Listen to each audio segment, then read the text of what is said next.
drama queen, addicted to drama, they're derogatory terms. There's a lot of bias around those terms. But as we deconstruct it, it's actually a form, as we talked about before, like all addictions, a way of navigating and mitigating an underlying pain. How do we break our addiction to drama? This is a big topic today. A lot of people are struggling with like mental health issues across the board. And I feel like the collective drama that we all seem to be addicted to in many ways is at least part of the root cause. 100%. And, in order to talk about how do we break the cycle of drama, I think we first got to define it. What is drama? What does it look like from the outside? What does it feel like from the inside? And then what are the root causes for that sort of struggling, that suffering that we impose on ourselves by accident most of the time? So I think let's break it down to like, what does it look like on the outside? And I'm imagining you might know someone in your life who's ever been or is addicted to drama or has some propensity towards it. Well, I feel like at times I'm addicted to drama. Wow. Yeah. That's some deep awareness. Well, it's like I think it's reflected, I think, most obviously in my addiction, I guess, to social media. I don't know. There are probably people who are more addicted than I am, and I think sure. I've worked to have a healthier relationship with it. Yeah. But I definitely like go into the comments way more than I should. Yeah. In hopes of catching a drama wave, And I get in there and I battle with people sometimes because I'm in the world of nutrition, and nutrition is a very sort of embattled field to be in. Yeah. And sometimes I even will go like looking for trolls. Like I'll go like looking for it, which I know that I should not for the sake of my own mental health. So you're either seeking it or sometimes creating it. Yeah, because you get when you reach a certain like level, you have haters. Like everything. There are people in the world that hate pizza. There are people in the world that hate Disney World, you know? Yeah. So like no matter who you are, where you are, you can't please everybody. So inevitably you're going to have haters. And my one problem that I have is that sometimes I will literally actually go and try to find my haters and see what they're saying about me. Yeah. And it's really stupid. What do you notice like when you're seeking it? Like, is it exciting for you? Is it a little stirring? It's a little exciting. It's ego gratifying in part because it's like, well, people are talking about me. But on the other hand, it triggers me. It makes me anxious. It at times can make me feel depressed. Yeah. Because people are on the internet, like it's just a thing on the internet. People are protected by the distance that the internet provides between themselves and the thing that they're trolling. Yeah. And so they can say some pretty mean things. Yeah. They're living out their social avatar and can say whatever they want, however they want to say it. Yeah. With very little consequences. There you go. 100%. And when you're interfacing with these individuals, like once you leave the screen, are you ruminating about it? Are you thinking about it? Are you replaying their comments or your response to them? I do sometimes, yeah. I do. And that's absolutely part of an addiction to drama is we're telling the story over and over again. We can't let it go. We're kind of innovating, exciting ourselves or making ourselves feel something. Yeah. And it's like allowing these trolls to live in your head. Yeah. Rent-free, essentially. You are giving them tons of real estate space. It sucks. Yeah, big time. Can you cure me? Maybe.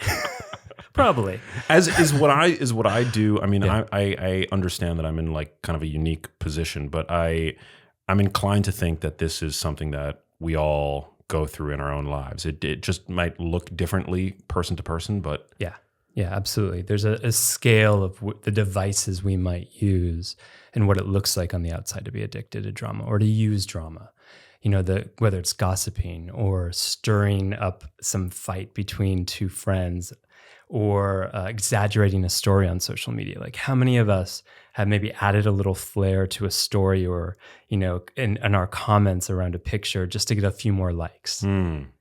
Or, my favorite is like, I don't know if when you're feeling sad, like, do you have a particular song that you go to that's also sad? Yeah. What's your song? Ooh, what's my song? Yeah. Well, I love a band called Blue October, which as the name, even the name, like, kind of gives away that it's not the most upbeat, positive music. He's brilliant, Yeah. the guy who writes all the music, but it's kind of music that anybody would describe as like slit your wrists music. But to be honest, that's the kind of music and cinema and whatever that I've always gravitated to. I've always had a tendency towards like the art that illustrates or sort of plays within the boundaries of the dark side of the human condition, the dark underbelly of the psyche. Yeah. I don't know why. I just gravitate to that. Well, I mean, it's interesting that like just even having a song that sort of exaggerates how you're feeling and we play it. It's like we're feeling sad and then we play more sad music to sort of roll in our sadness, to really like bathe in it. And that's an aspect of like not moving through it. We're feeding off our feelings as opposed to metabolizing or processing them. Interesting. So why is that? Is it just that I'm prone to, I've heard it described as like dysthymia, like a low-grade subclinical tendency towards depression? I mean, I think we're all a little prone to do these aspects of drama. So, why is that? Well, we'll get into it. It's a great question. And for one, the bottom line is what does drama do for us is basically what your question is. And in this sense, it occupies the space. So if you're feeling numb, it gives you a little more energy. If you're feeling sad, it occupies the space, it distracts you. So it's an incredible distractor. And it might seem strange to create more chaos in one's life to distract ourselves, but it actually does exactly that. It's like if this glass right here had a little crack in it, and instead of wanting to attend or make contact with the crack that's there, I put a fire hose in here and keep filling up the water. That's kind of what an addiction to drama is. I'm filling this up in an extreme way, an intense way to distract from the underlying crack, the underlying pain, the underlying numbness, isolation that's embedded within the glass itself. Interesting. Is it, I mean, because when we're blissed out, so to speak, and not thinking about what in our life we might be able to improve on, I mean, that's not a very motivated state. No. And I feel like the one silver lining that I could think of, it at least, is that it's a motivational state to be at least interested in the drama because it motivates you to change, to improve things.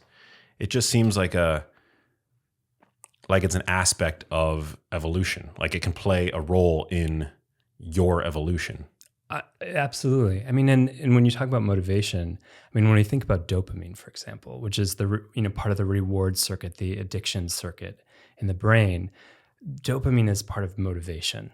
It gives us energy. It gives us motivation. And when we enact a behavior, when we do something that says, "Hey, this is working," then we're going to keep being motivated to do it. And what it's working towards is exactly what I was talking about before. It's working towards avoiding the underlying suffering, the underlying pain, the underlying trauma. And so we're rewarded with not only that sort of dopamine hit, but also a euphoric hit that helps us relieve any of the underlying pain. Interesting. So it does. So being quote unquote addicted to drama serves kind of like an adaptive purpose. It's a adaptive survival strategy. Wow. As is all addictions. Wow. But this is a particularly different addiction. Most addictions we go buy it. We go trade for it. We consume it. And instead, this is an addiction that from as early as we can possibly get involved, we create or we seek it. It's free. It's manufactured. Interesting. And what about when it becomes like really dysfunctional? Like I think everybody has in their lives like who they would describe as a drama queen. Yeah. Right? Yeah, absolutely. I mean, that's the thing is if, every time I've lectured on an addiction to drama and I say, raise your hand if you know someone addicted to drama, everyone in the audience raises their hand. Everyone. And when I say, raise your hand if you're addicted to drama, maybe about 3 people in the audience raise their hand. And it's this whole gap between what people can identify in others and what they can identify in themselves.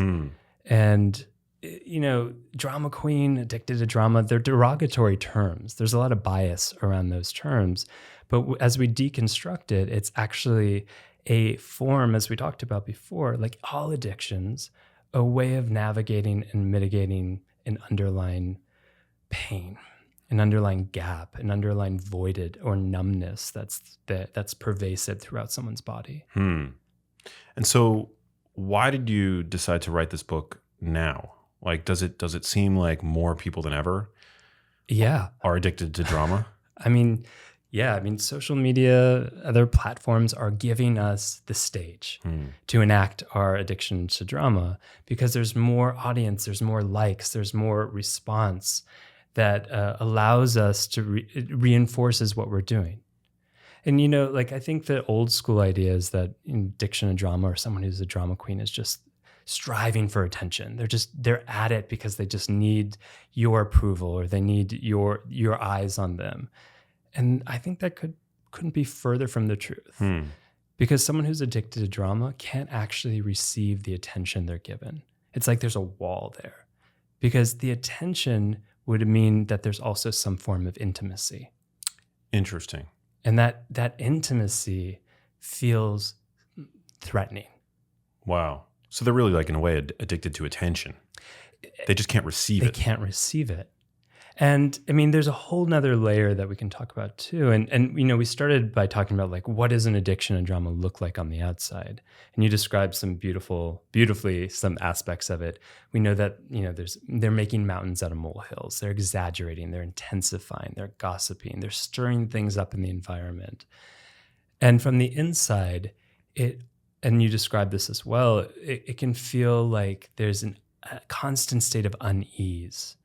There's an urgency. There's a sense of lack. There's a sense of isolation, that they're missing deep connection, which they are. Yeah. And so there's this difference between what it looks like on the outside, which is like this absolute exaggeration, this intensification of everything. And on the inside, it's justified. It's absolutely justified because they're acting from their reality of the situation. And their reality is very different from the reality that others perceive them in. Interesting. And I mean, we all have our own reality. There's not one person, like maybe there's a Venn diagram where we overlap in our realities, but there's as many realities as there are people. Yeah, I love the quote, we see the world as not as it is, but as you are. Yeah. We see the world not as it is, but as we are. As we are. Yeah. And then the question is, how do we get to the point where we see the world as constant anxiety, as a constant attack, like where we are the victims of the world and the people in it?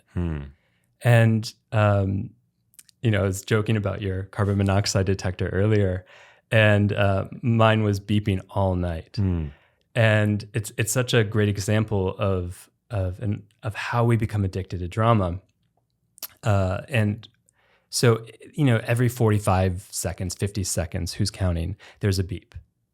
And you start to attend to in the silence, you're tuning to it, you're getting ready, you're bracing for the next beep. And the same thing is true with trauma. That in the space between the trauma, that we start vigilantly looking for it. We're getting ready for it. Our whole body, our muscles are bracing in anticipation of how to react. And our whole postural system is getting ready to be in a position to ideally adapt. And in the space between, just like in the space between the beeps or the space between trauma, we're in a constant state of readiness, of vigilance. And then when it doesn't come, it feels like we're out of sync with the world. So we seek or create it in order to feel more in sync, because there's nothing worse than feeling out of sync with realities. It feels absolutely chaotic. It feels like there's something pervasively wrong. There's dis-ease. When do you ever watch those, like The Voice or American Idol or anything like that? Sure. when someone's just like totally off from the music, Yeah. it's that like, it just feels so disruptive in your whole body. They're out of sync, they're out of rhythm, they're out of pace. And that's what it's like from the inside for those who are addicted to drama. They can't really name that per se, but something is always wrong. And there's an urgency to fix it. And that urgency leads them to, as you were talking about before, like go trolling or go find the trolls rather. Yeah. Go trolling for trolls, I guess. Yes, exactly. Or whatever it is that is the device to essentially put themselves back into a sense of synchronization, where their whole body is in sync, that their whole readiness, because it's not just like the posture and their muscles, your whole sensory system adapts in that space. So in that that state of hypervigilance, your sense of timing changes. Your sense of smell and taste actually change. Your auditory senses, so how you're filtering the world changes to be more on the search, on the prowl for those potentially threatening stimuli. So because you basically become hypervigilant. You become hypervigilant. You are constantly on the search for what might not be there. And so you seek or create it. Now, this is your expertise, right? Yeah. You specialize, correct me if I'm wrong, but in the way that the body experiences and processes trauma. Yeah. Right? Yeah, exactly. It's fascinating. Yeah. I mean, it when we start to recognize that the body is in constant preparation or as we were talking about searching for drama, then we understand that it's not these individuals' fault. And that's the empathy that's often missing when we're calling someone a drama queen. It's like the sound that you might hear, like my voice right now, someone who is more prone, who's had trauma, who's had, what we might call an addiction to drama, where they're using the drama to essentially run away from their trauma. They might hear my voice as threatening because I'm speaking in a lower, slower down way right now to prove a point. And for those individuals, that slowness feels threatening. So what you and I might deem as safe, a lot of those elements don't feel safe, like meditation, slowing down, deep breathing, things like that. Anything that brings them down below the threshold of that hypervigilance. Because the moment they come even near that threshold, there's an alarm that goes off. It's a relaxation reflex. A hypervigilant reflex. Wow. That goes, ooh, we're calming down. No, that's not safe. So we go and we create stories in our head. We go listen to the music that will rev us back up, or we'll go seek situations that we know will put us above that threshold. Wow. So how do we, that sounds like a really difficult place to live. It's painful. It's not as painful often as the pain underneath. Right. But it's similar. We're creating our own suffering. I lived in that state for a lot of years. That's, partly why I wrote the book is everyone knows someone addicted to drama, but where was the resources and the support? There was all that bias and, judgment, but not exercises and practices and unpacking of what it is and why. So you were personally you were that person. Oh yeah, absolutely. Tell me about that. I come from a long lineage of dramatics.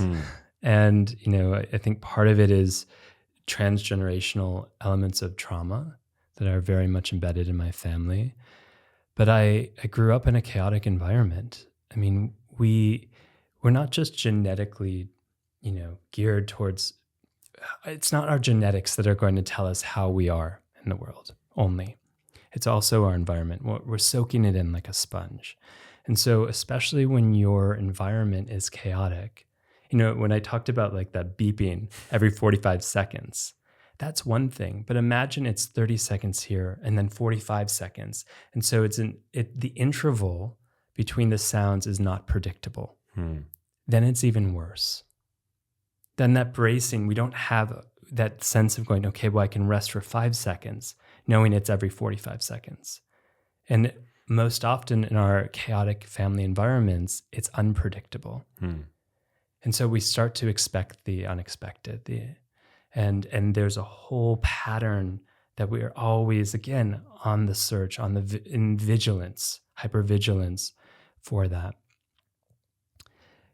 Also in families, especially where there's a lot of drama, chaos, a lot of trauma, stress, the language of love is not typically what we know as love. It's not, it's not touch. It's not presence.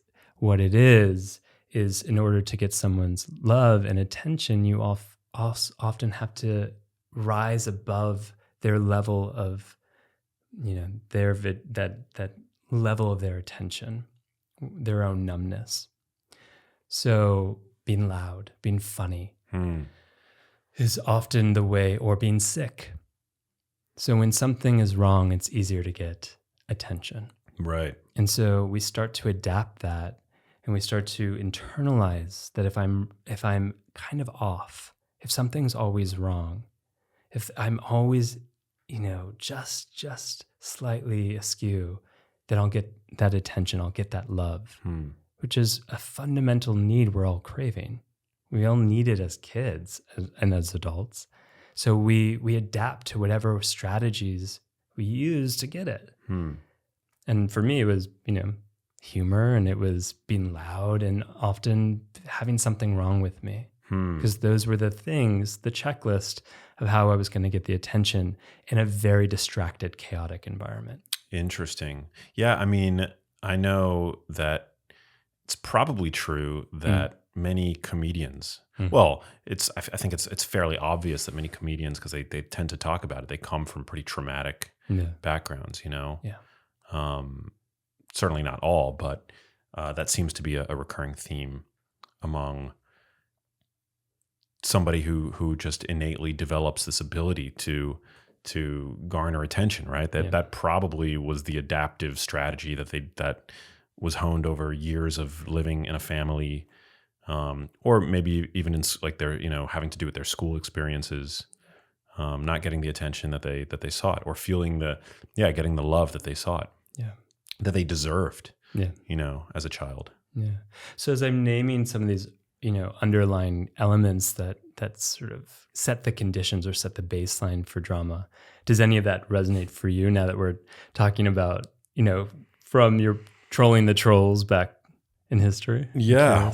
Well, I mean, growing up, I was surrounded by love. Like I definitely felt growing up safe.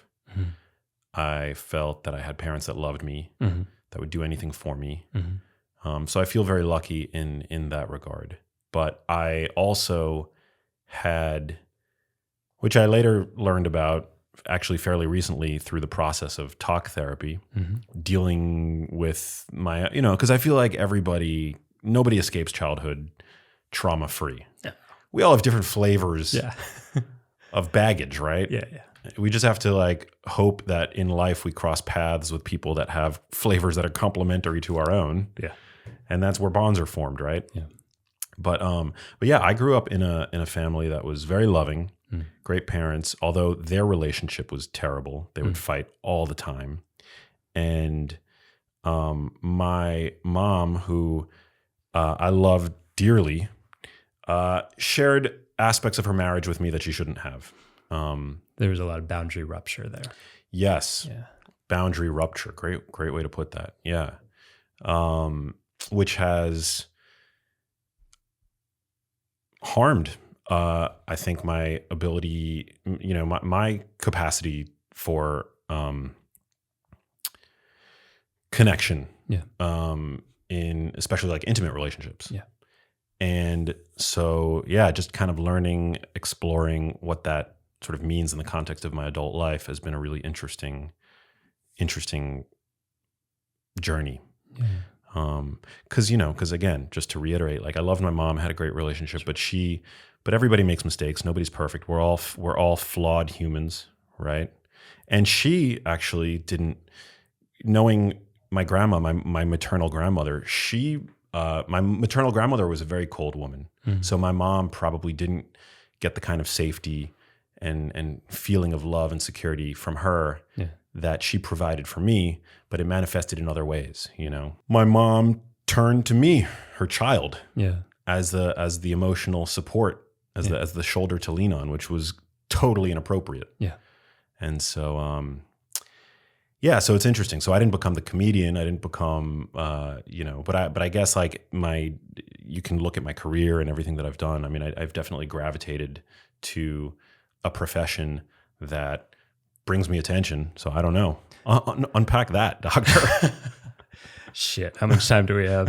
No, I'm just kidding. Well, first, thanks for your transparency and vulnerability. I really appreciate that. Oh, of course. I think that if anything, like I aspire to inspire my audience to a greater vision of life, in part through being transparent about my own journey, my journey with a sick loved one, who my mom ended up becoming sick, and that's sort of what led to this journey for me. But also, the other stuff, like the interpersonal stuff, I just feel like it's therapeutic for me to share, but it's also I hope helps others so that it it wasn't so that it's not in vain. Yeah. Ultimately, my efforts. Yeah, it's beautiful. Thanks, man. Yeah, But I'm not the expert. You're the expert. we're all an expert in some aspect of it. But yeah. I mean, let's go back to the boundary rupture piece, because that's absolutely an aspect of addiction and trauma.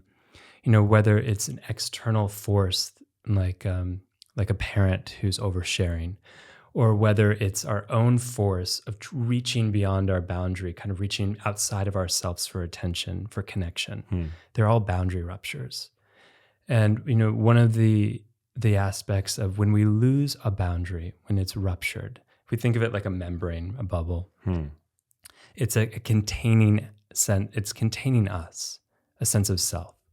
And so often in those boundary ruptures, we lose a sense of anchor or groundedness of who and how we are. And that is a deep form of trauma. When we lose ourselves, whether it's from underwhelm or overwhelm, when we lose a sense of being able to be here to process what is happening with us, that is the kind of the definition of trauma. And boundary ruptures, whether it's the rupture itself is the trauma, or the consequence of it, of not letting us fully be here or have a modulator, a buffer, so to speak, between ourselves and the outside world, that's where we start to that is absolutely where we get overwhelmed by the stimulus. Or underwhelmed. If we harden, if we armor in response to that, we start to feel less. We become numb, which is a survival response that is deep in those addicted to trauma. They armor, and then they also feel overly sensitive at the same time. It's like a big wall with like porous holes in it that they have no modulation of. Interesting. So how do we pierce that armor? Yeah, that's a great question. So essentially, how do we come back to an adaptive boundary, one that's flexible and malleable as opposed to a wall? And that takes, there's a lot of different approaches, but as you were talking about, I'm a body-oriented therapist.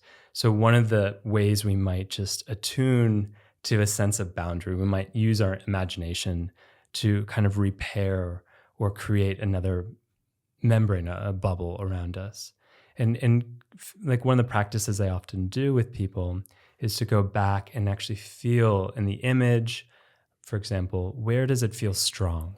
Where does it feel adaptive, mobile? And then where does it feel ruptured?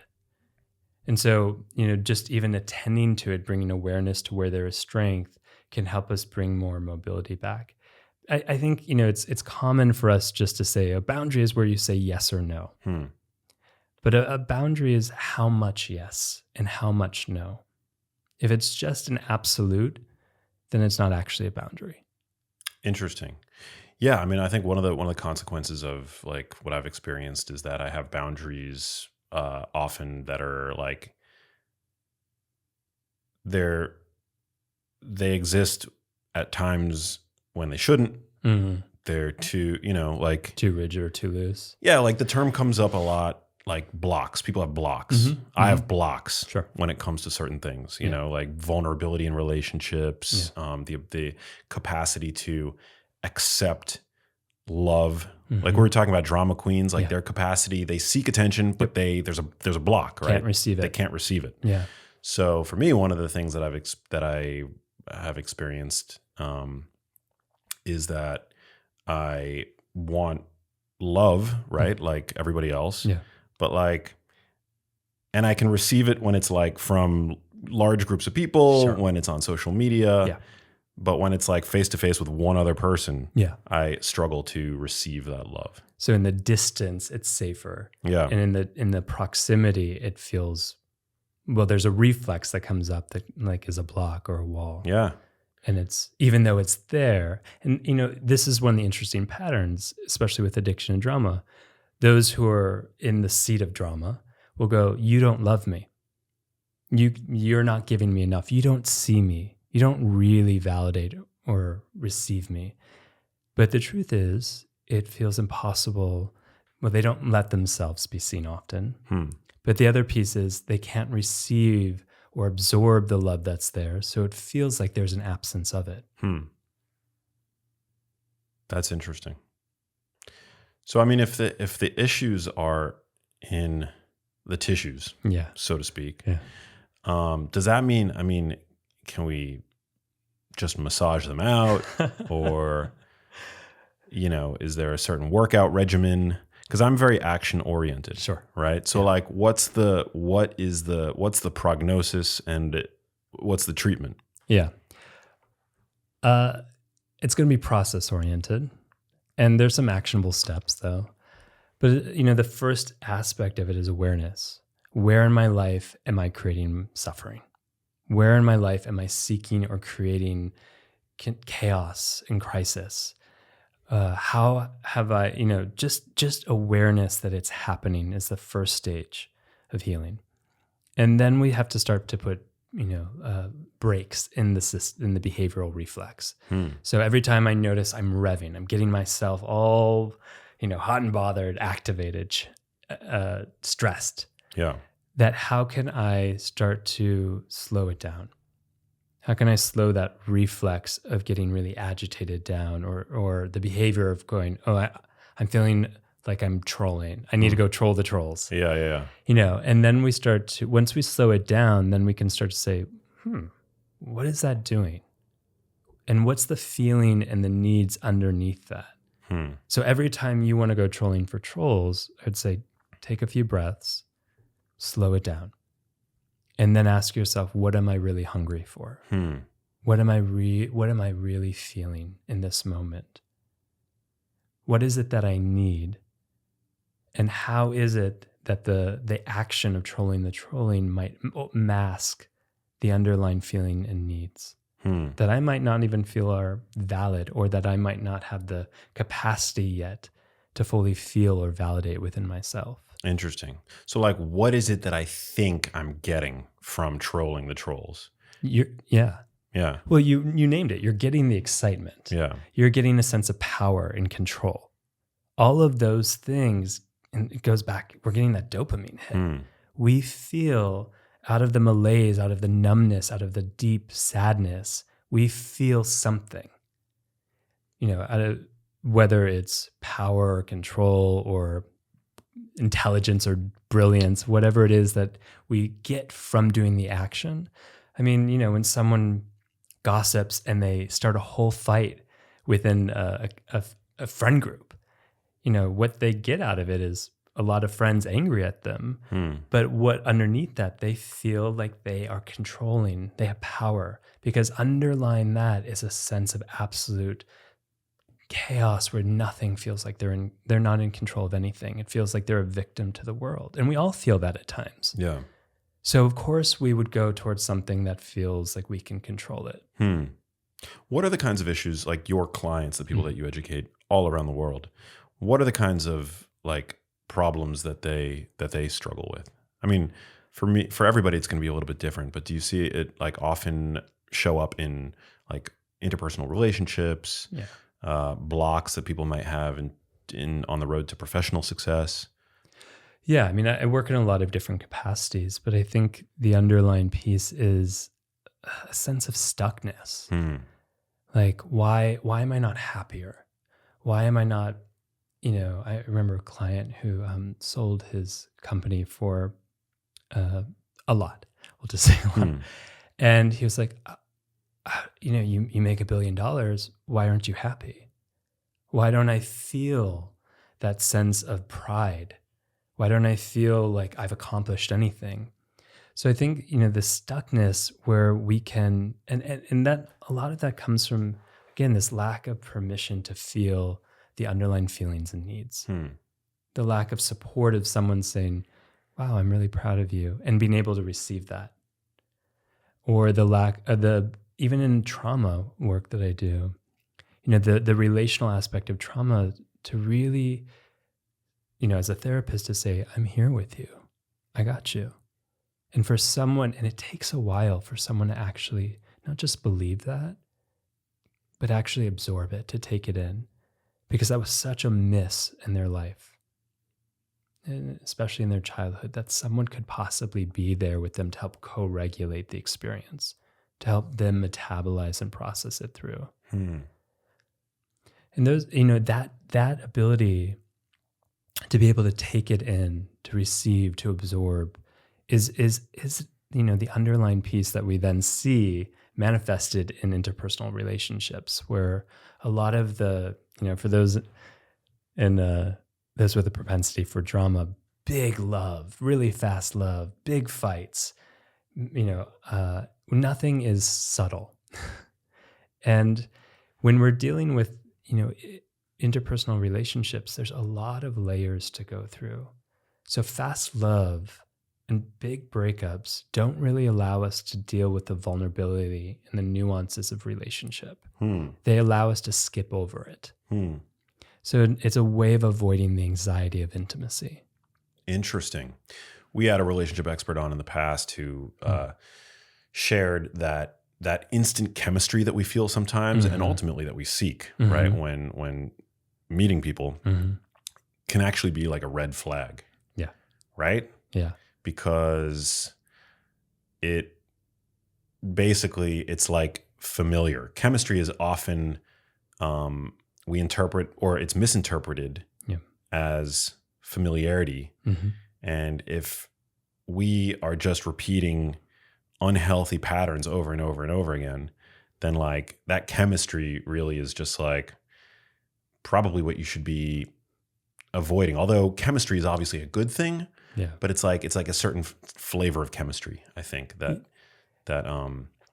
harks back to like, these like relationship patterns that were probably not as healthy for us. Yeah, it's hard to discern sometimes the difference between trauma tingles, as we like to call them. Ooh, what are those? That's the red flag of like, oh, I'm really into you. You're avoidant from me. And trauma tingles. The trauma tingles. I'm reenacting my old historic patterns. That's like every relationship for me. 100%.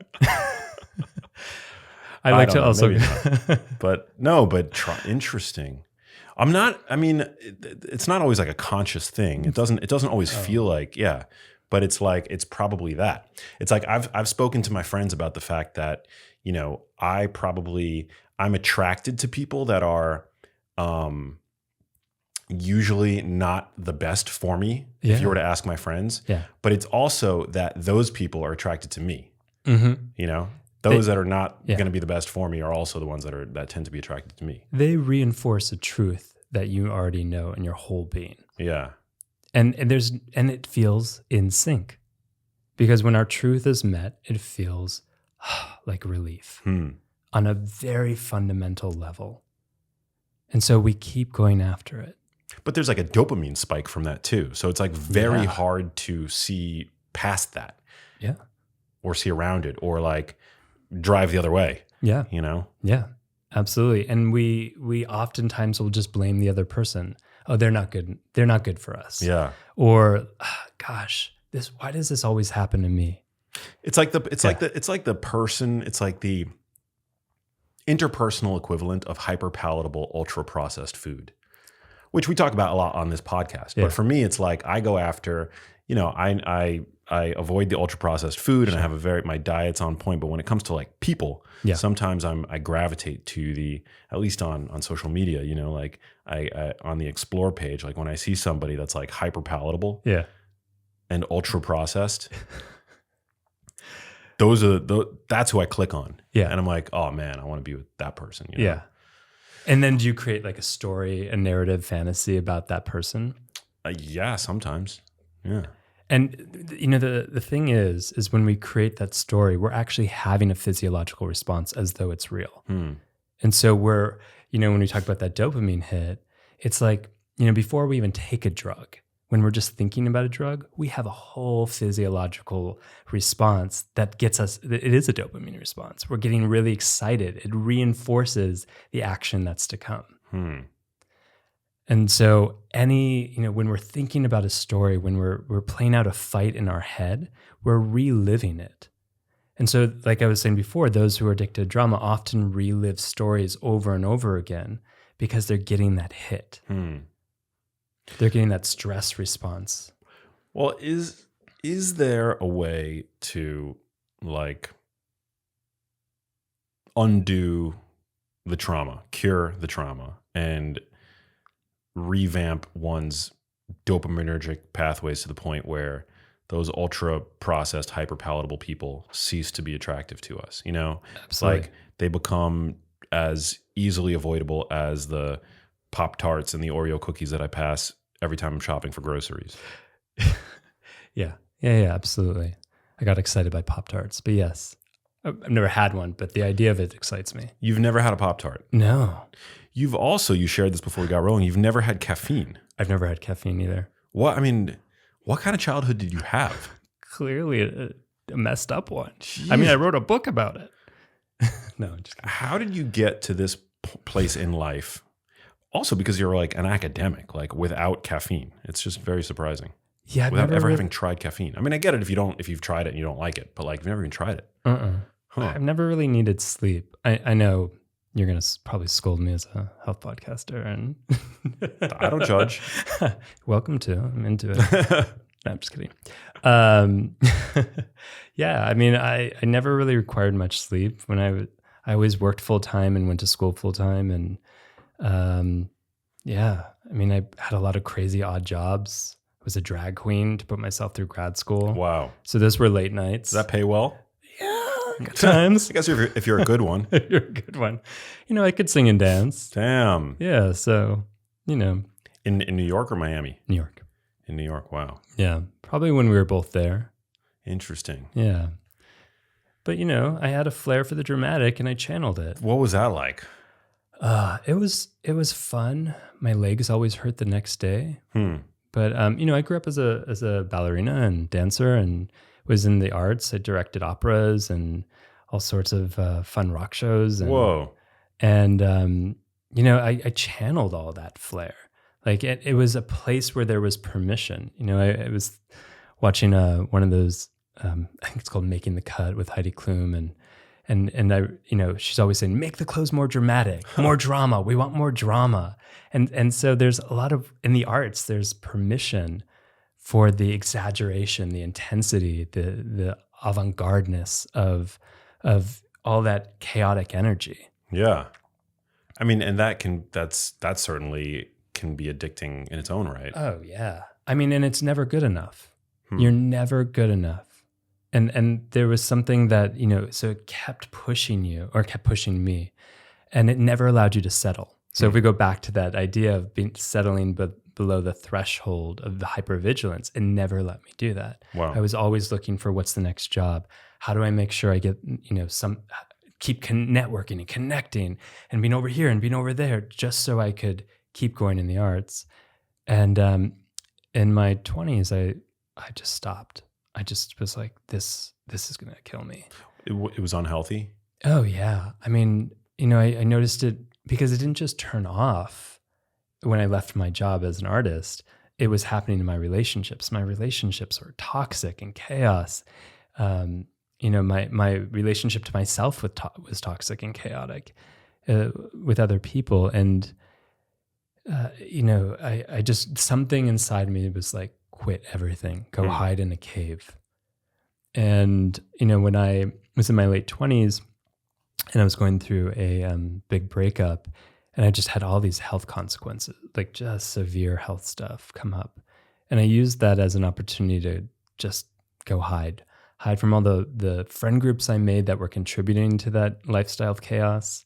I hid from New York, which, New York, you live there. It's a hamster wheel pace. It never lets you rest. No matter how successful you are there, there's an underlying current that pushes you and keeps pushing you.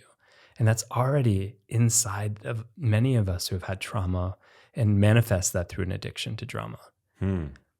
That as through urgency. I mean, we now live in a culture of urgency. So it's perpetuating that. And I crashed hard. And inside of that crash, I noticed that I would call my ex. And every time I did, I would feel better. And this human was not good for me in every possible way. And I was like, well, that's strange. And I noticed that whenever I would get into a fight with my sister, I would feel better. This idea of better was more just like my old self. And that began a lot of this journey of going, whoa, I don't want to live a life where I have to fight with someone or go back to a chaotic relationship to feel alive. Were those the trauma tingles? Those were all the trauma tingles. Wow. Yeah.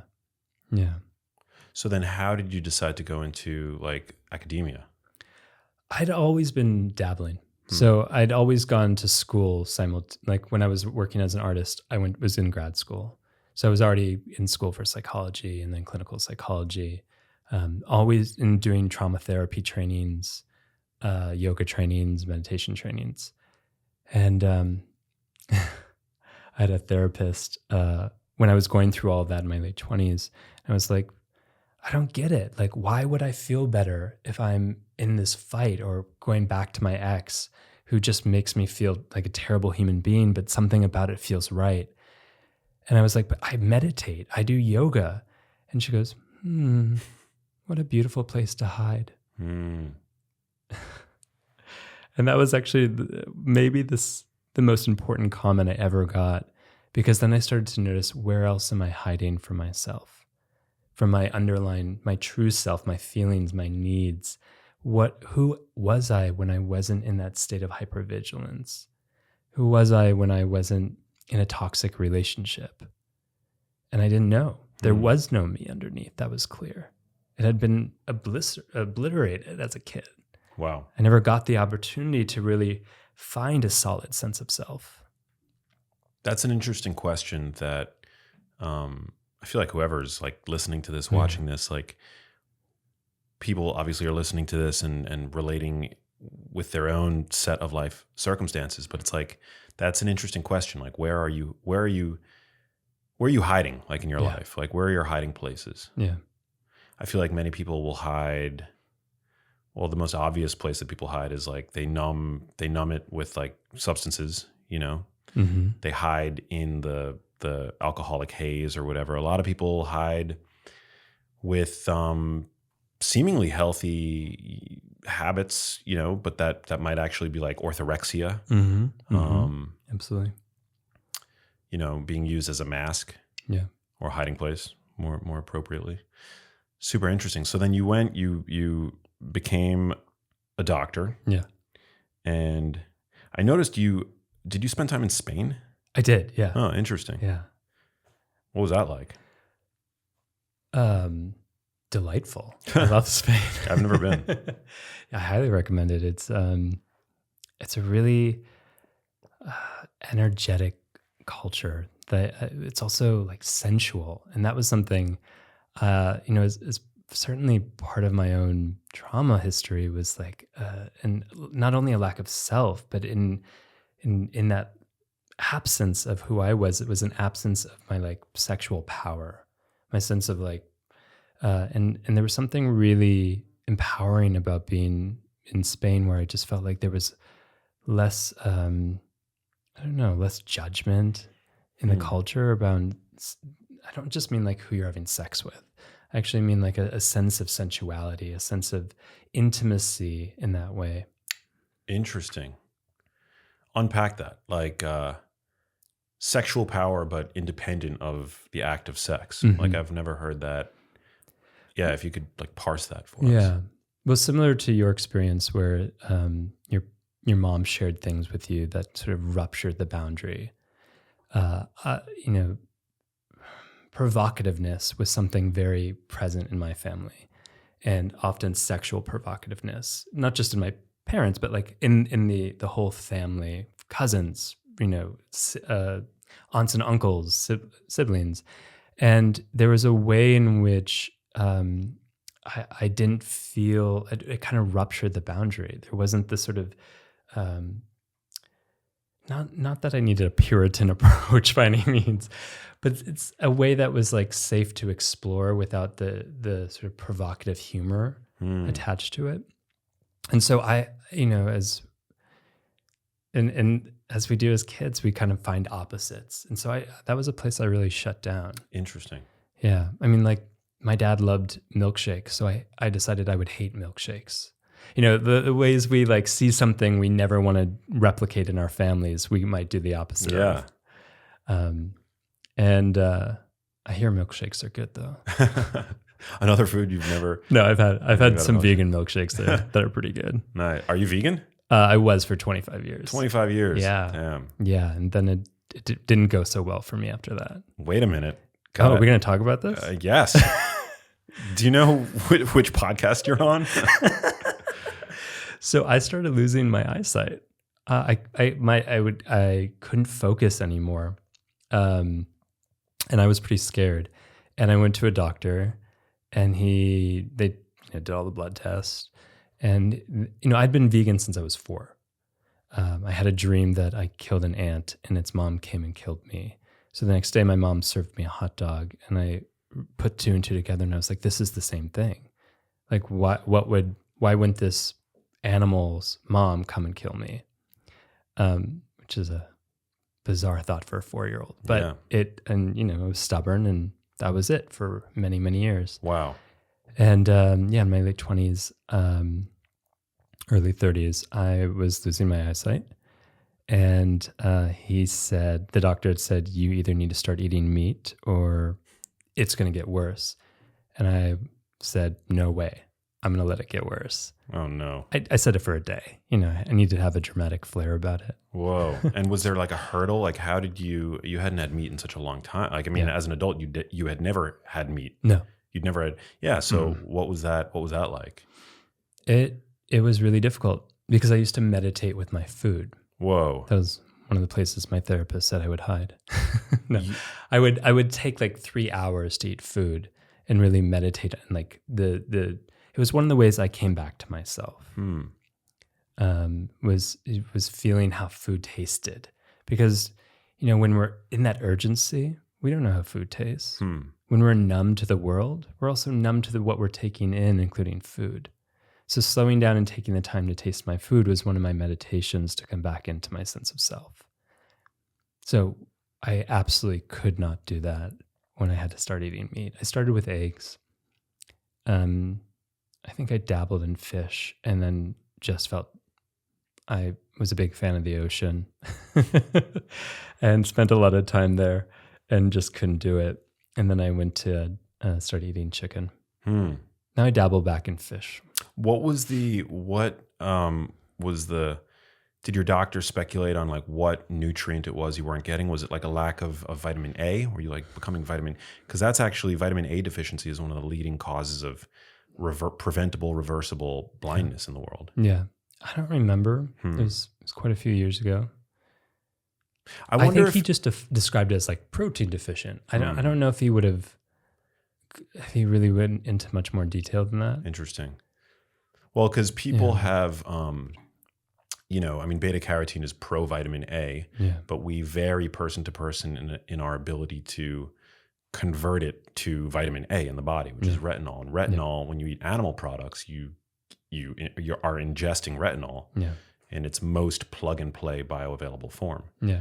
And we know that that's super important for vision. But I wonder, I mentioned orthorexia. Yeah. I wonder if this like very restrictive diet for you was a way of coping? I mean, you mentioned this dream that you had. Yeah. Look at me like acting as your therapist now. Please, doctor, bring it on. Completely. Look, it's only fair. But I wonder if, because of everything that you had experienced in your childhood, if tampering down on your diet and making sure that it was like this perfect, hyper restricted. Oh yeah. If that was like a sort of manifestation 100%. of the trauma. Yeah. I mean, especially when I was a dancer, I was even more restricted, and it felt like power. It felt like control, and it was the only time in my life where I actually felt like that I had control. Was limiting what I ate and the amount of calorie intake for sure. Wow. Yeah. Yeah. I mean, I would imagine within that world, there's a lot of like body pressure and stuff like that. Yeah. Yeah. Yeah. Didn't fit. Yeah. So now you eat poultry, eggs, beef, any red meat? No, still never had red meat. Ever? No. It's up there with never having coffee or watching Star Wars. Well, I'll have to take you to a steakhouse or something. I actually, for the first time the other day, I saw someone eating a burger and I was like, maybe. I don't know, maybe.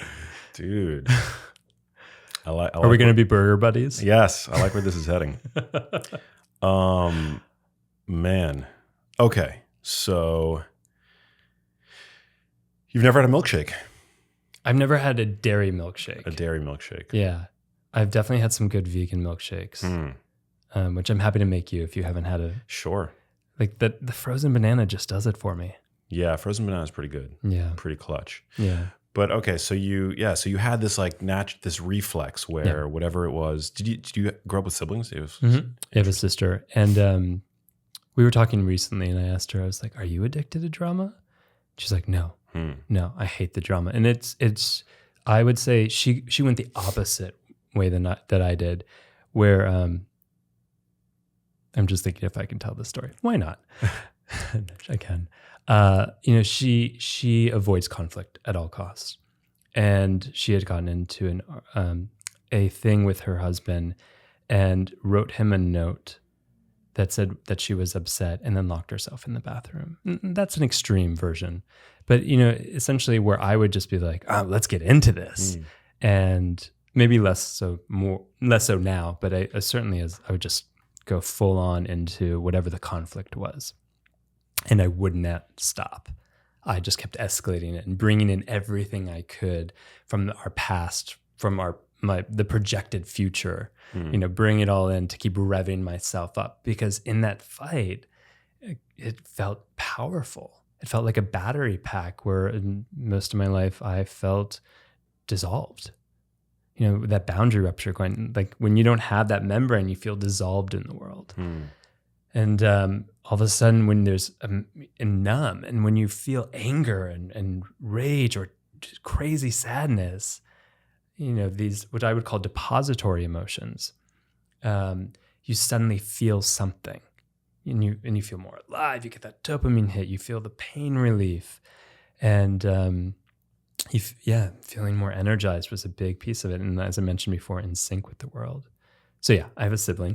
She is not addicted to drama, although as a kid, and I was talking to her the other day about this, and I remembered her saying, whenever something good would happen, she would say, "But what about, I remember getting 2 cats as a kid. And instead of just like receiving them, I remember her saying, but what if we don't know what to feed them?" And so like there was a way in which she did this, some version of the addiction and drama, the drama rather, of kind of not being able to receive the good. Because receiving the good often brings us into a relaxation response, a settling, which, as we talked about before, feels like danger for those who are addicted to drama. Interesting. Yeah. What is the role that like the media plays? Because I feel like part of the reason why so many of us seem to be addicted to drama these days, I feel like the media has to be playing a role in this, right? Like, and particularly the news media, because the news is less news these days and more. It's all drama. It's all drama. It's all drama. It's like, what flavor of drama and do you want? Do you want like this flavor or do you want that flavor? I want it all. Yeah. Oh, you weren't asking me. Yeah. This is my favorite question because most news sources who talk to me don't want to talk about this because they're in the media. They're complicit. Yeah. They're complicit. And, I'll say it like this, that the conditions, the individuals that I talk about in my book, that we've even talked about, the conditions that form an addiction to drama are now being replicated on a mass scale. And so we're finding an endemic of addiction to drama. And I'll talk about how we're finding those conditions on a mass scale. And it starts with, did you ever see that movie? I think it was on Netflix, where they talked about an attentional economy. No. So attentional economy is basically a theory that came out in the 80s. And it's saying we're not actually we're not exchanging money for what we're exchanging is actually attention. What we're buying through is your attention and the sustainment of your attention. Yes. And so it's an intentional economy. If I can get your attention, I can be successful. And what it doesn't continue to do, what that theory doesn't really address is what are the mechanisms for getting and maintaining attention? And that's activation, the first stage of a stress response.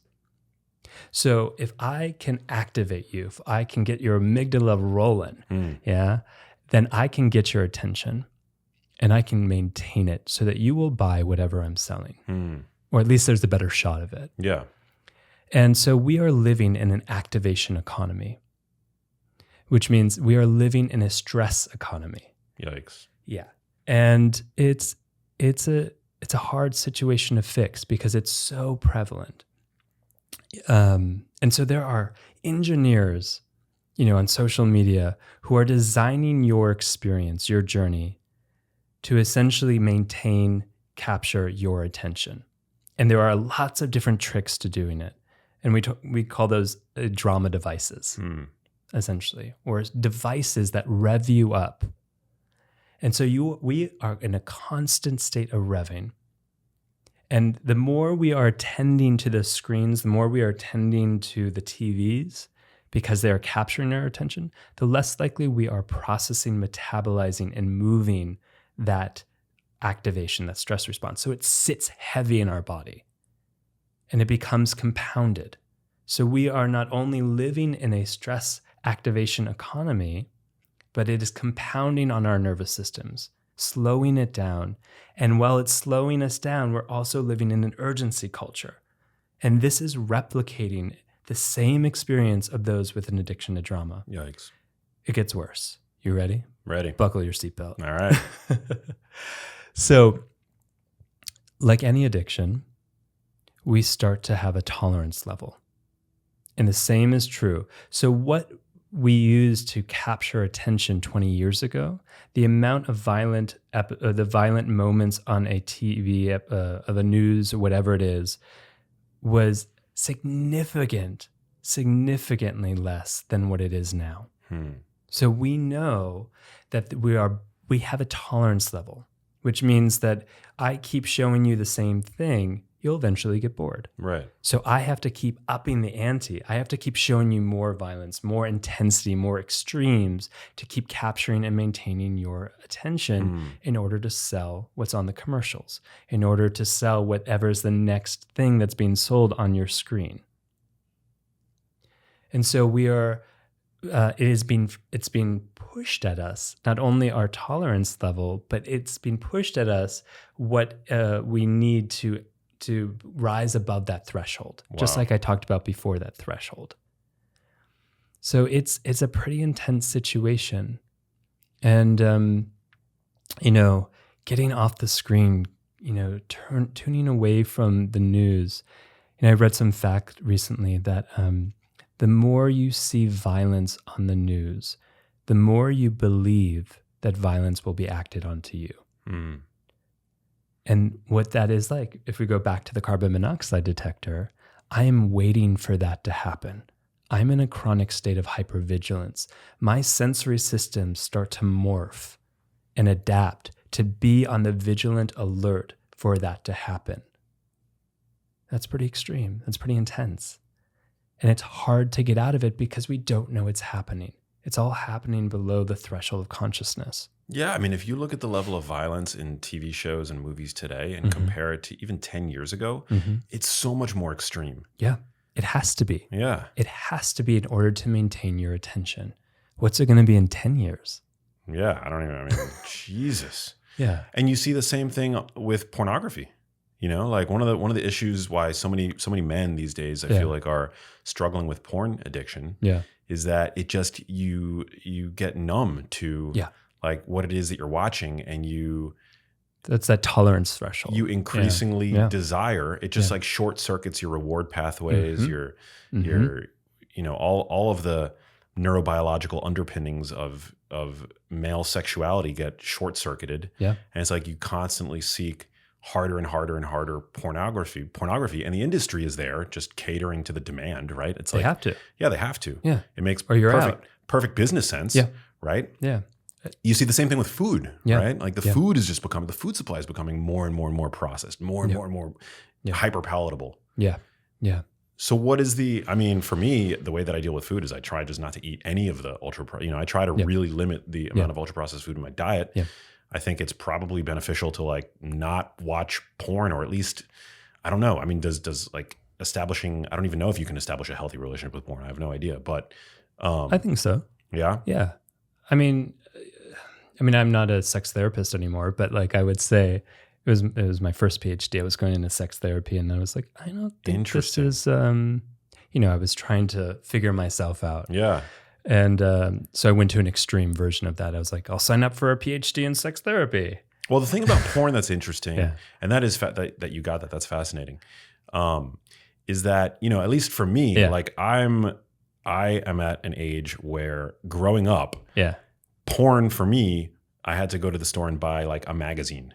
Oh, how old are you? I'm 40. Okay, so we're the same age. Yeah, so I had to buy a magazine. Do you remember VHSs? I had at a certain point, I had the ability to buy VHSs. I would hide them under my bed. Yeah. And I ordered them in the mail. Yeah. Wow. Mm-hmm. Did they ship discreetly or what? I mean, like nope. as a kid, that's risky business. Yeah, my parents found it all. Oh, wow. And I said, I don't know where this is coming from. And then they kept sending stuff. Oh, no. They just like, so much stuff they kept sending. I mean, also, like you grew up in New York City, so... I grew up in Minnesota. Oh, in Minnesota. And then I moved to New York at 17. Got it. Yeah. So there was always a channel in New York, on cable in New York that like, after about 11 o'clock at night, you could tune in. It was like live strip shows or whatever. But really? The resolution wasn't great, and it wasn't like on demand, Wow. But it's just funny how you compare that to what's available now, what your average boy is growing up into now, where it's like always on demand porn. And it's like, if they're, and the degree, like the level of porn. Yeah. Are you talking about TikTok? TikTok, yeah. But there's this thing that has become a truism with regard to porn, that if you can imagine it, there's porn of it today. Whereas that wasn't the case 20 years ago. Yeah. Can I tell you something embarrassing? Sure. So I'm not on so much social media, and I've never been on Twitter. But I just assumed it was where people tweet a little message and whatnot.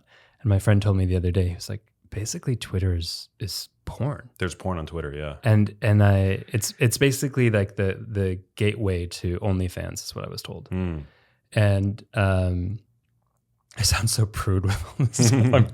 I'm not prude, I promise. It's good though. It's for because it's a rabbit hole, and it's like there's only so much you can subvert your biological underpinnings as a male. Yeah. But this is the same thing as like, there are so many sources of drama on social media, and it's the same thing seemingly with porn is like, when we were kids, there were only so many VHSs. There were only so many tapes. Then, you have access to online, so many more sources. And now it's even more where it's readily available. Everyone can offer it.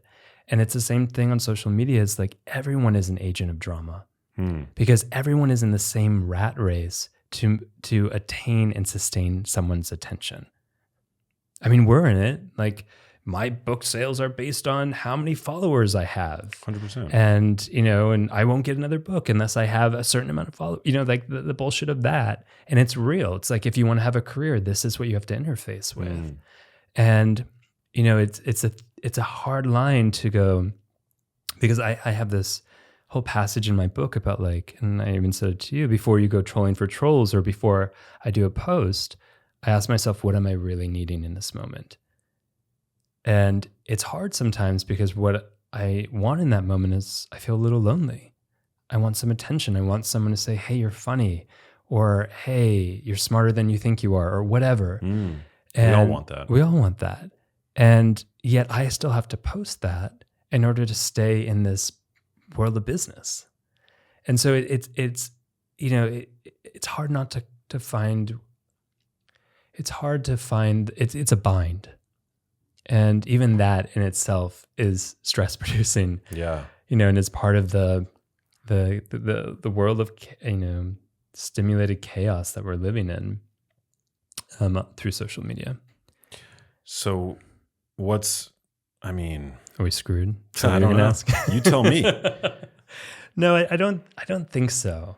I don't think so. I think that if we can bring an awareness to this, and if we can say, hey, I'm going to take agency of what I'm intaking, just like we do with food. Lots of people have made the choice to stop eating processed foods, right? Thanks to you and other people. Yeah. And hopefully, after reading this, we can also, and hearing this, we can go, you know what? I'm not going to watch the news every night. I'm not going to read that newspaper. Whatever shame people give me or throw at me for not being aware of what's happening in the world, I'm going to deal with that and still choose to attend and take care of my own nervous system. Because the people who are creating the mass amount of content, which includes all of us, but also major, media sources, and they don't give a shit about your nervous system. They don't care at all. What they care about is attaining and sustaining your attention at whatever the cost is. And there is significant and serious cost. Being in a chronic state of stress, we all know leads to disease. Dis-ease and disease. And we are very much in a system that doesn't care about the consequences of that, unfortunately. So true. Yeah, and you're right. We live and work in a world where attention is very much a currency that we trade. Yeah. But I think it's very helpful also as consumers, because we are also consumers, right? Yeah. To be able to recognize the difference between ultra processed, hyper palatable information, and information that is the whole food equivalent of information, nourishing, and my Instagram feed is mostly penguins. Let's be real, little penguins that hug each other. Hey, penguins are no, but I certainly. They're cute. They are super cute. Yeah. And I went through and did a cleanse. And I really recommend that, of who on your feed is adding to a stress response. And I don't just mean their content is stressful. I just mean where it feels like they're trying to get a little rise out of you, even emotionally. They're continually kind of going into the deep sadness. And, it's a tricky line there, because you want to support people in their authenticity of experience. Yeah. But there's a way in which I could tell you a story of my childhood, and I could tell it to you in a way in which I add the dramatic devices so that I know that I will capture your attention. I did it the other day, on a post where I added something, and then I went back and I edited and I took it out, and I was like, the post feels a little flat. But it feels flat to me because, my baseline was really that of drama. And I'm glad I went back and edited it, because even though no one would have known if it was truth or flair, I know what it would have done. And that's my responsibility as a human being to sort of de-escalate my own sharings so that I'm not trying to capture and maintain someone's attention out of false pretense. I think a pretty good litmus test Yeah. is, in my world, there's a small handful of accounts that you sometimes come across where it seems like their whole shtick is like calling out other people and fomenting like cynicism and vitriol and anger. And you can tell by going into the comments, like, is this a post that the creator has meant to become essentially like a lynch mob for another creator, perhaps? And I think that those are the kinds of accounts where you really, that has to affect you. They're drama bonding. Yes. And so like, I know exactly what I could say to the mass of my audience to get them up and riled. Yeah. And in that, the drama bonding, all of a sudden I, as the creator of that drama bond or the creator of that content, suddenly feel more in like a sense of relationship. And that's what those who are addicted to drama do. They create these tornadoes. Yeah. And those who are able to be pulled in, they feel closeness to. It's that same way that you talked about, like I can feel closeness to people who are farther away, like my fans or whatnot. They can feel closeness when people are in their drama tornado. And it's speeding, it's fast enough that there isn't true intimacy, but there's closeness, because that closeness and that sense of belonging comes from that drama bond. And it's much easier to pull people in when you're able to relate to something. So we often seek, other people with the same sort of stuff that gets us all revved up. And we feel related to them. We feel connected. Yeah, but it's like, it doesn't seem helpful, and it doesn't seem like the kind of community that's going to lead you towards a better version of yourself. No. It's just continuing to feed that vicious cycle. Yeah. And that's the important thing to remember, is that well-being is not necessarily the same thing as it feeling good. What do you mean by that? So like satisfaction, that sense of being in sync that comes out of the chaos, that doesn't, and that it feels like, relief. It feels like, we're connecting. And so there's something really special. I get that dopamine hit, but that doesn't mean it's leading me towards a life of well-being. And this is where it gets really complex with our survival strategies versus actually a life of well-being. If I can't process emotions, if I can't have an adaptive response to someone, if there's a stimulus and I go right into a response without even being in relationship to them or myself, like that's indicative that this is not a pattern that's leading me towards my well-being. There's no agency. There's no adaptive choice making. And so like this is the difference between. So what I'm saying is it's often hard to discern when something feels right versus when it's actually leading me towards well-being. When I'm getting that hit. Yeah. The only way we often know is in the withdrawal symptoms. Interesting. So, like you eat that bag of chips and you're like, damn, that was awesome. And then the next day you're on, you're on the toilet, you're wherever, and you're like, damn, that was a bad choice.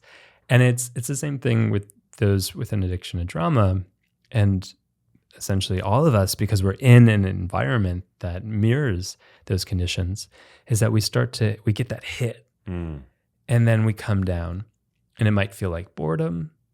It might feel like actual withdrawal symptoms. There's this great study done both out of NYU and then a woman in Argentina about from actors who go through emotional withdrawal after performances. So they have this big, exaggerated emotion so that they can connect with you and show the whole, human journey in a very condensed amount of time, which is also like social media.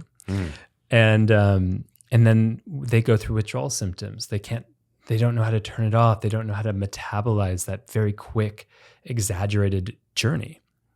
And it's similar to the withdrawal symptoms of most other addictions. Wow. And so we experience that as we come down from drama. Sometimes we feel guilt. Sometimes it's like this icky feeling. Sometimes it's, it just doesn't, we start to get bored. Something just doesn't feel right. We feel achy. Whatever it is, we actually start to go through withdrawals, and we need another hit of it to come out. And that's how we know we're not moving towards well-being, because when we're in a rested position, we can stay there. And we can come out of it to navigate some stresses, but we can also go back in. But we don't need to come out in order to feel like we're thriving in life. Hey, if you like that video, you need to check out this one here, and I'll see you there. The point is that if you want to get more fit and you want to get more healthy, you got to do the work. And if you want to get happier, you've got to do the work too. So you have to dedicate yourself to informing yourself and doing the work. And when I realized how many people didn't do it, that's why I dedicated myself to writing, speaking, and teaching about love and happiness, and doing it for a public audience for the rest of my life.